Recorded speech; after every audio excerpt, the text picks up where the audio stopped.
ಮುನಿಯ ಯಜ್ಞಕ್ಕೆ ಕಾವಲು ಕಾಯುತ್ತ ನಿಂತರು ರಾಮ ಲಕ್ಷ್ಮಣರು. ಯಜ್ಞವ ಕೆಡಿಸಲು ಕ್ರೂರಬುದ್ಧಿಯ ಮಾರೀಚ ಸುಬಾಹು ಬಂದಿಹರು. ಮುನಿಯ ಯಜ್ಞಕ್ಕೆ ಕಾವಲು ಕಾಯುತ್ತ ನಿಂತರು ರಾಮ ಲಕ್ಷ್ಮಣರು. ಯಜ್ಞವ ಕೆಡಿಸಲು ಕ್ರೂರ ಬುದ್ಧಿಯ ಮಾರೀಚ ಸುಬಾಹು ಬಂದಿಹರು. ರಾಮನ ಬಾಣದ ಗುರಿಯ ಮುಂದೆ ಅಸುರರ ಆಟ ನಡೆಯದಾಯ್ತು. ಸುಬಾಹು ಸತ್ತ, ಮಾರೀಚ ದೂರದ ಕಡಲಲ್ಲಿ ಬಿದ್ದಾಯ್ತು. ಭುವನ ಮನೋಹರ ರಾಮನ ಚರಿತ, ಸತ್ಯ ಪರಾಕ್ರಮ ಬಲಾಮಿತ.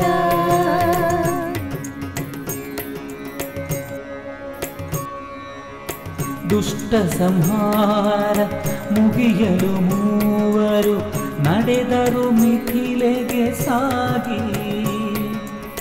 ನಡುದಾರಿಯಲಿ ಆಶ್ರಮದಲ್ಲಿ ಇದ್ದಳು ಅಹಲ್ಯೆ ಕಲ್ಲಾಗಿ.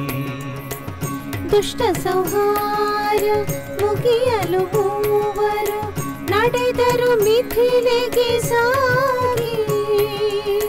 ನಡುದಾರಿಯಲಿ ಆಶ್ರಮದಲ್ಲಿ ಇದ್ದಳು ಅಹಲ್ಯೆ ಕಲ್ಲಾಗಿ. ರಾಮನ ದಿವ್ಯಾಗಮನದಿ ಅಹಲ್ಯೆ ಶಾಪ ವಿಮೋಚನೆಗೊಂಡಿತು. ನಾರಿಗೆ ಮೋಕ್ಷವ ದೊರಕಿಸಿ ರಾಮನ ದೈವ ಸ್ವರೂಪವು ಕಂಡಿತು. ರಾಮನ ದಿವ್ಯಾಗಮನದಿ ಅಹಲ್ಯೆ ಶಾಪ ವಿಮೋಚನೆಗೊಂಡಿತು. ನಾರಿಗೆ ಮೋಕ್ಷವ ದೊರಕಿಸಿ ರಾಮನ ದೈವ ಸ್ವರೂಪವು ಕಂಡಿತು. ಭುವನ ಮನೋಹರ ರಾಮನ ಚರಿತ, ಸತ್ಯ ಪರಾಕ್ರಮ ಬಲಾಮಿತ.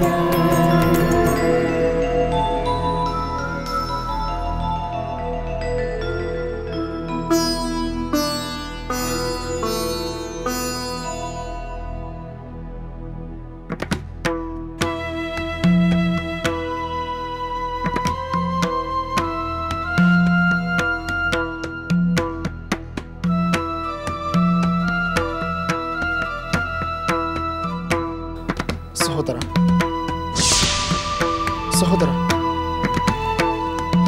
ನಿನ್ನೊಂದಿಗೆ ಮಾತನಾಡಲು ವಸಿಷ್ಠ ಮಹರ್ಷಿಗಳು ಬಂದಿದ್ದಾರೆ. ಹೌದೇನು? ಅವರನ್ನು ಕೂಡಲೇ ಕರೆದುಕೊಂಡು ಬಾ. ಆಗಲಿ ಸಹೋದರ.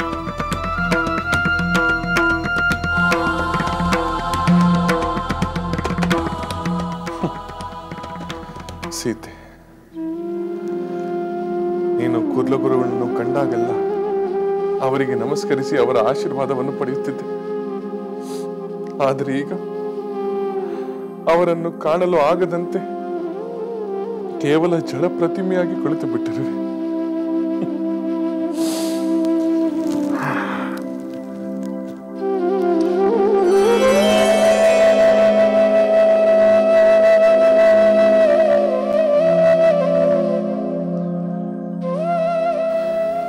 ಸಹೋದರ, ಪೂಜ್ಯರಿಗೆ ಪ್ರಣಾಮಗಳು. ಶುಭವಾಗಲಿ ರಾಮಚಂದ್ರ. ಸೀತೆಯ ಸ್ವರ್ಣಮೂರ್ತಿ ಸಿದ್ಧವಾಗಿದೆ ಎಂದು ಲಕ್ಷ್ಮಣ ತಿಳಿಸಿದ. ನೋಡಿ ಪೂಜ್ಯರೇ, ನೋಡಿ, ಇದೇ ಸೀತೆಯ ಸ್ವರ್ಣ ಪುತ್ಥಳಿ. ಮಾತಿಲ್ಲ, ಚಲನೆ ಇಲ್ಲ, ದುಃಖವಿಲ್ಲ, ಸಂತೋಷವಿಲ್ಲ, ಕೇವಲ ನಿಷ್ಕ್ರಿಯವಾದ ಒಂದು ಮೂರ್ತಿ. ಸಮಾಧಾನ ಮಾಡಿಕೊ ರಾಮಚಂದ್ರ.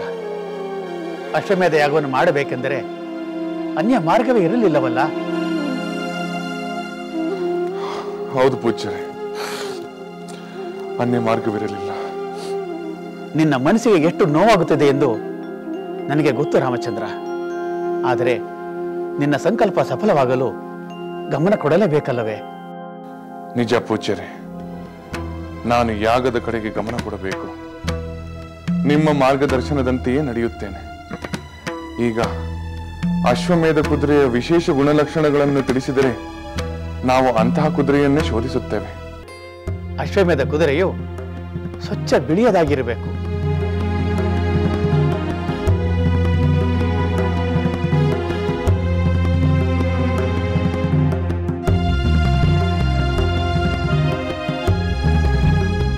ಹೀಗೆ ಎಲ್ಲ ಉತ್ತಮವಾದ ಗುಣಗಳನ್ನು ಹೊಂದಿದ್ದು ಕಾಂತಿಯುಕ್ತವಾಗಿರಬೇಕು. ಲಕ್ಷ್ಮಣ, ಅಂತಹ ಲಕ್ಷಣಗಳ ಕುದುರೆ ನಮ್ಮ ಅಶ್ವಶಾಲೆಯಲ್ಲೇ ಇದೆ ಎಂದು ಹುಡುಕಬೇಕು. ಇಲ್ಲವಾದರೆ ಎಲ್ಲಿದ್ದರೂ ಹುಡುಕಿ ತರಬೇಕು. ಹಾಗೆ ಆಗಿದೆ. ಮೊದಲು ನಮ್ಮ ಅಶ್ವಶಾಲೆಯಲ್ಲೇ ಶೋಧಿಸುತ್ತೇನೆ. ಪೂಜ್ಯರೇ, ಅಶ್ವಶೋಧನೆ ಆದ ಮೇಲಿನ ಕಾರ್ಯವೇನು? ರಾಮಚಂದ್ರ, ವೈಶಾಖ ಶುದ್ಧ ಪೂರ್ಣಿಮೆ ದಿನ ಅದಕ್ಕೆ ವಿಧಿವತ್ತಾಗಿ ಪೂಜಿಸಬೇಕು. ನಂತರ ಅದರ ಹಣೆಯ ಮೇಲೆ ನಿನ್ನ ಶಕ್ತಿ ಸಾಮರ್ಥ್ಯದ ಬಗ್ಗೆ, ನಿನ್ನ ಸಾರ್ವಭೌಮತ್ವವನ್ನು ಒಪ್ಪುವವರು ಶರಣಾಗಬೇಕು. ಹಾಗೆಯೇ ಅಶ್ವವನ್ನು ಕಟ್ಟಿ ಹಾಕಿದವರು ಯುದ್ಧಕ್ಕೆ ಅಣಿಯಾಗಬೇಕು ಎಂದು ಬರೆಸಬೇಕು.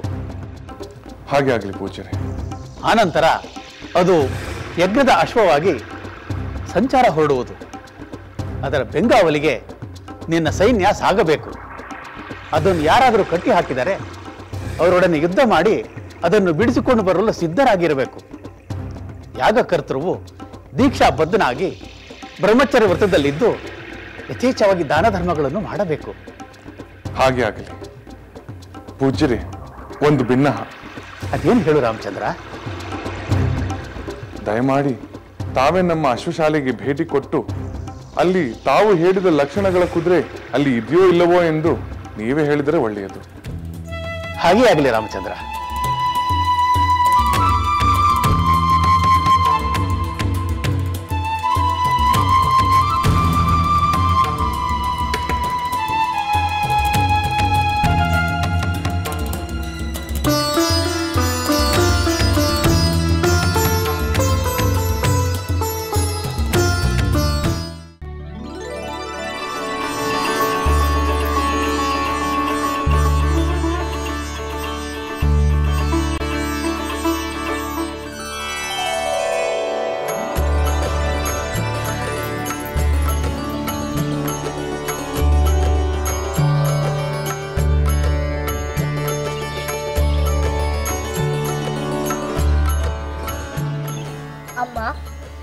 ಕಾಡಿನಲ್ಲಿ ಸಮಿತ್ತುಗಳನ್ನು ತರುವ ಕಾರ್ಯ ನಮ್ಮಿಬ್ಬರದ್ದಾಗಿದೆ.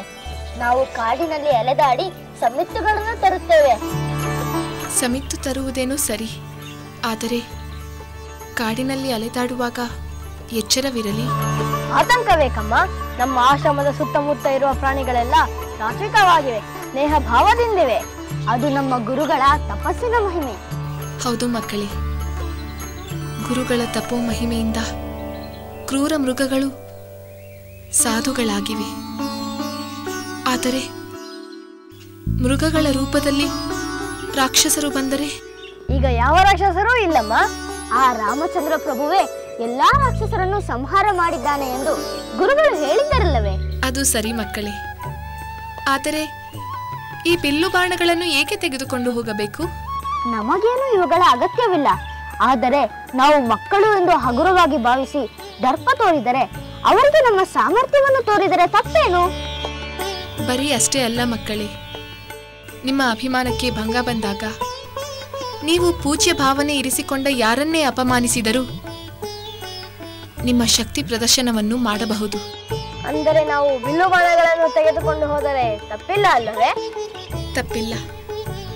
ಆದರೆ ನೀವು ಏನೇ ಮಾಡಬೇಕಾದರೂ ಅದನ್ನು ಗುರುಗಳಿಗೆ ತಿಳಿಸಿ ಅವರ ಅನುಮತಿಯನ್ನು ಪಡೆದು ಮುಂದಿನ ಕಾರ್ಯವನ್ನು ಮಾಡಬೇಕು. ಹಾಗೇ ಆಗಲಿ ಮಾತೆ, ನಾವಿನ್ನು ಬರ್ತೇವೆ.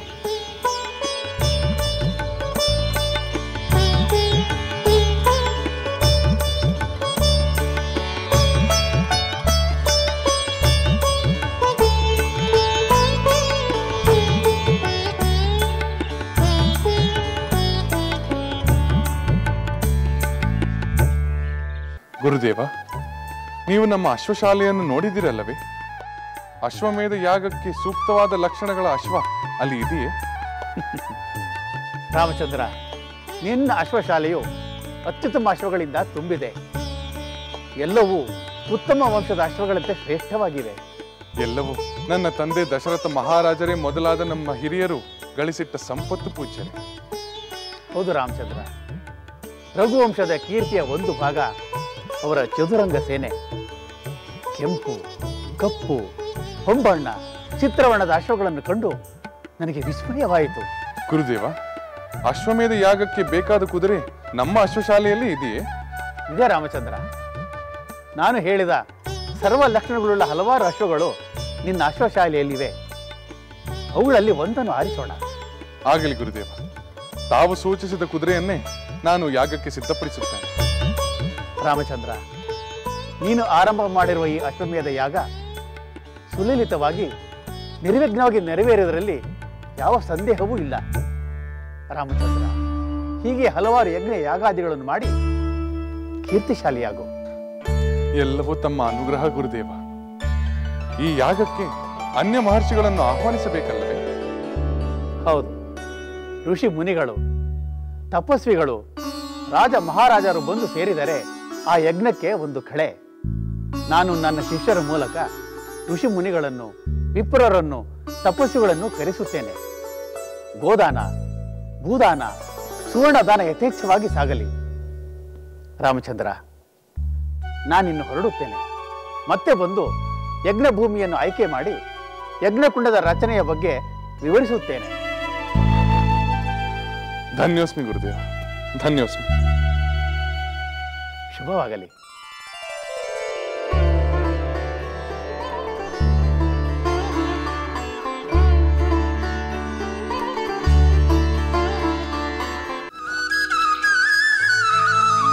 ಸೋದರ ಕುಶ, ಗುರುಗಳು ರಚಿಸಿರುವ ರಾಮಾಯಣ ಕಾವ್ಯ ಎಷ್ಟು ಸುಂದರವಾಗಿದೆ ಅಲ್ಲವೇ?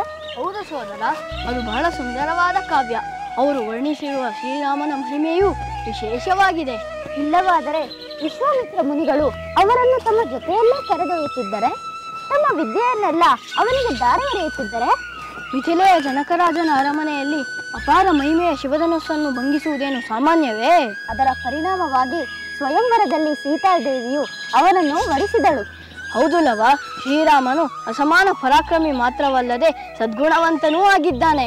ಅಂತ ಪುರುಷೋತ್ತಮನನ್ನು ಕುರಿತ ಕಾವ್ಯ ಹಾಡುವುದು ನಮ್ಮ ಭಾಗ್ಯವೇ ಸರಿ. ಎಲ್ಲ ನಮ್ಮ ಗುರುಗಳ ಕೃಪೆ. ಪ್ರಿಯ ಸೋದರರೇ, ಕುಲಗುರುಗಳಾದ ವಸಿಷ್ಠರು ನಮ್ಮ ಯಾಗಕ್ಕೆ ಸೂಕ್ತವಾದ ಕುದುರೆಯನ್ನು ನಮ್ಮ ಅಶ್ವಶಾಲೆಯಲ್ಲಿ ಗುರುತಿಸಿದ್ದಾರೆ. ಅಲ್ಲದೆ ಮಹರ್ಷಿಗಳನ್ನು ಆಹ್ವಾನಿಸಲು ಅವರು ತಮ್ಮ ಶಿಷ್ಯರನ್ನೇ ಕಳಿಸಿಕೊಟ್ಟಿದ್ದಾರೆ. ಯಾಗ ಭೂಮಿಯನ್ನು ಗುರುತಿಸಿ ಯಜ್ಞಕುಂಡದ ನಿರ್ಮಾಣವಾಗಬೇಕು. ಕುದುರೆಯ ಹಣೆಯ ಮೇಲೆ ಲೇಖವನ್ನು ಬರೆದು ಅದನ್ನು ಭೂಮಂಡಲವನ್ನು ತಿರುಗಲು ಬಿಡಬೇಕು. ಅದು ಮರಳಿ ಬರುವವರೆಗೆ ಯಜ್ಞಶಾಲೆಯಲ್ಲಿ ಧಾರ್ಮಿಕ ಕಾರ್ಯಗಳೇ ನಡೆಯುತ್ತಿರಬೇಕು. ನೀವಿಬ್ಬರು ಇಲ್ಲಿಯ ವ್ಯವಸ್ಥೆಗಳನ್ನು ನೋಡಿಕೊಂಡು ಎಲ್ಲವನ್ನು ಸಮರ್ಥವಾಗಿ ನಿರ್ವಹಿಸಬೇಕು. ಅಂದರೆ ನಾವಿಬ್ಬರು ಇಲ್ಲೇ ಇರಬೇಕು?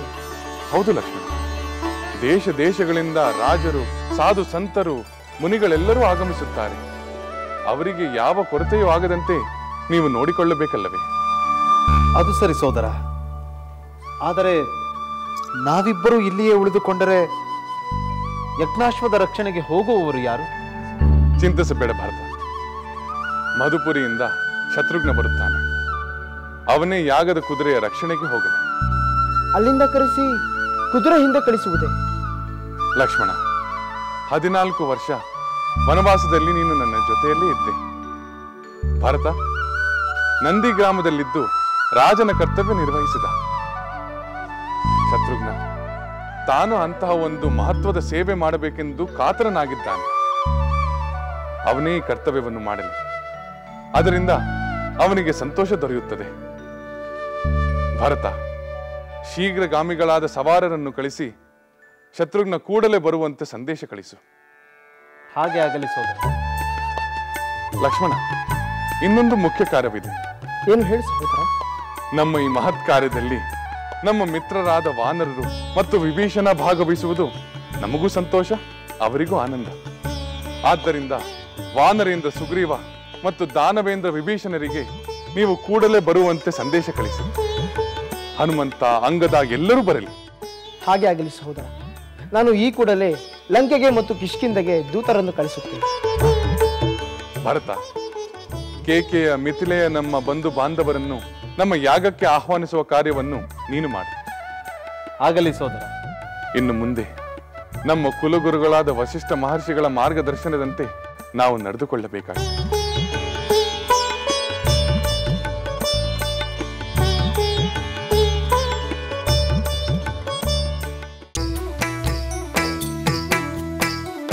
ಲಂಕೆಯಲ್ಲಿನ ದುರುಳ ದರ್ಪವು ಸೀತೆ ಸಹನೆಗೆ ಸೋತಿತು. ಅಂಕೆ ಇರದ ಅಸುರ ಕುಲವು ರಾಮ ಬಾಣಕ್ಕೆ ಅಡಗಿತು. ದೂರವಿರಲಿ ಸನಿಹವಿರಲಿ ರಾಮ ಹೃದಯ ನಿವಾಸಿನಿ. ಯುಗವು ಯುಗವು ಸಾಗಲಿ ಅಕಳಂಕ ಪ್ರೇಮ ಪ್ರಬೋಧಿನಿ. ಅಮರ ಗಾಧೆ ಧರಣಿ ಜಾತೆ ಸಾಧ್ವೆ ಸೀತೆ ಸುಚರಿತೆ. ಸಹನ ಶಕ್ತಿ ಪತಿಯ ಭಕ್ತಿ ಲೋಕಮಾನ್ಯ ವಂದಿತೆ.